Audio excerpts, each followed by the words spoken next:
হে everyone, আশা করি তোমরা সবাই ভালো আছো। আমি গত রোববারে গেছিলাম হস্তশিল্প মেলা নিউ টাউন সিটি স্কোয়ার গ্রাউন্ডে। অলরেডি 21 তারিখে মানে 21শে নভেম্বর থেকে শুরু হয়ে গেছে, 14ই ডিসেম্বর লাস্ট ডেট।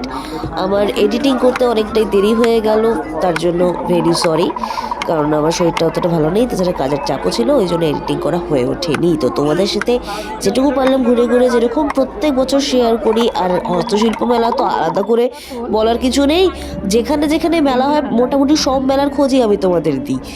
আর এখানেও মানে জিনিস যা সবই কমন জিনিস, ঠিক আছে?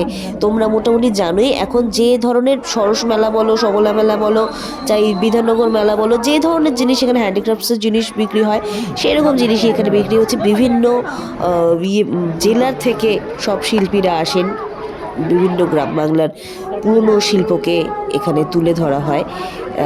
এটাই আমাদের হস্তশিল্প মেলার অন্যতম আর কি আকর্ষণ হচ্ছে বিভিন্ন জায়গার যা যা বিখ্যাত সেগুলো, যেমন এগুলো বাঁকুড়া থেকে এসেছে। বাঁকুড়ার ঘোড়া আছে, পোড়ামাটির জিনিস, সব হাতি আছে, এগুলো দেখলেই বোঝা যায়। আর এছাড়াও পুরুলিয়ার ছৌয়ের মুখোশ তোমাদেরকে দেখালাম, পাটের দড়ির জিনিস আছে, বেতের তৈরি জিনিস আছে।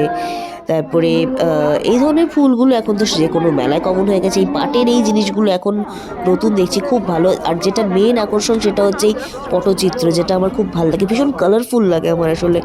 এই পটচিত্র রয়েছে, পটচিত্র পুরো একটা রো, পুরো একটা স্টল রয়েছে পটচিত্রের। তোমরা এখানে ঘুরে ঘুরে দেখতেই পারো, কিছু কালেকশন রাখতেই পারো নিজেদের কাছে। আর এগুলো হচ্ছে মেন কালীঘাটের পটচিত্র, কিছু রয়েছে পিংলার পটচিত্র। তবে হ্যাঁ, রবিবার হওয়ায় ফুড কোর্টের দিকে মারাত্মক ভিড় ছিল, আমি ঢুকতেই পারিনি, শুধুমাত্র চা খেয়ে চলে এসেছি।